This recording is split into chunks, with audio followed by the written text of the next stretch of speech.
ধন্যবাদ মন্দির কমিটির আহ্বায়িকা এবং বিএনপি কেন্দ্র প্রান্তিক বিষয়ক সম্পাদিকা অপর্ণা দাস।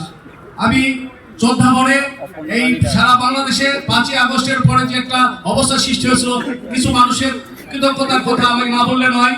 দেশ নায়ক তারেক রহমান যেদিন 5 তারিখে আমাদেরকে ডেকে বললেন মহাসচিবের মাধ্যমে, আমরা সেদিন সন্ধ্যাবেলা থেকে বাংলাদেশ হিন্দু বৌদ্ধ খ্রিস্টান কল্যাণ ফ্রন্টের বিজনকান্তি সরকার, তরুণদের, মিল্টন বৌদ্ধ, গণঙ্গ সমাদার, বিশ্বজিৎ ভদ্র সহ, রামগোপাল সহ, অপূর্ব সহ আমরা সমস্ত মন্দিরগুলোতে, এবং বিশেষ করে একজনকে নাম আমরা বলতে ভুলে যাই, সেটা হলো আমাদের সুভাষচন্দ্র দাস, উনি মহানগর কমিটির সদস্য সচিব।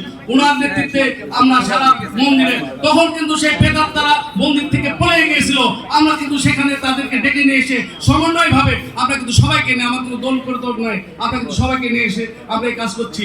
সুতরাং আমি সবাইকে আমি আমার পক্ষ থেকে এবং আমি বাংলাদেশ জাতীয়তাবাদী দলের পক্ষ থেকে এবং এই মন্দির কমিটির পক্ষ থেকে এই বছর এই পট পরিবর্তন করে অন্তর্বর্তী সরকার, তাদেরকে আমি জানাচ্ছি ধন্যবাদ।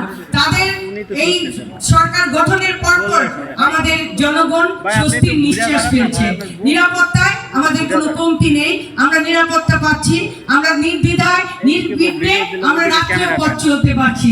যেখানে দিনের বেলায় পথ চলা ছিল আমাদের ভয়, যেখানে আমরা বাড়ি ফিরবো কিনা আমাদের সন্তানরা প্রতীক্ষায় থাকতো, হয়তোবা সাগররুনি, আমাদের এখানে সাংবাদিক ভাই আছে, সাগররুনির মতো বেডরুমে খুন হবে কিনা, এই ভয় থেকে আজকে আমরা একটি দীর্ঘ নিঃশ্বাস ফেলে শান্তিতে আজকে আমরা সাড়ম্বরে সারা বাংলাদেশে পূজা উদযাপন করছি।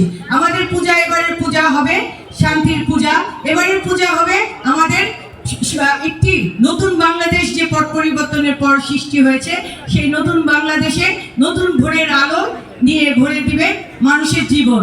যেখানে ছিল মানুষ, একটি বাংলাদেশ যেখানে ছিল কারারুদ্ধ, যেখানে ছিল গণতন্ত্র বন্দী, সেগুলো আমরা আজ ফিরে পেয়েছি।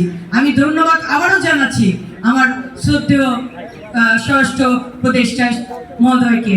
তিনি অতি কষ্টে আমাদের এই যে এখানে এসে এই পরিদর্শন করছেন, এই বয়সে সে তিনি তার দায়িত্ব অনেক মনোবল নিয়ে পালন করছেন। আমি তার কাছে কৃতজ্ঞ।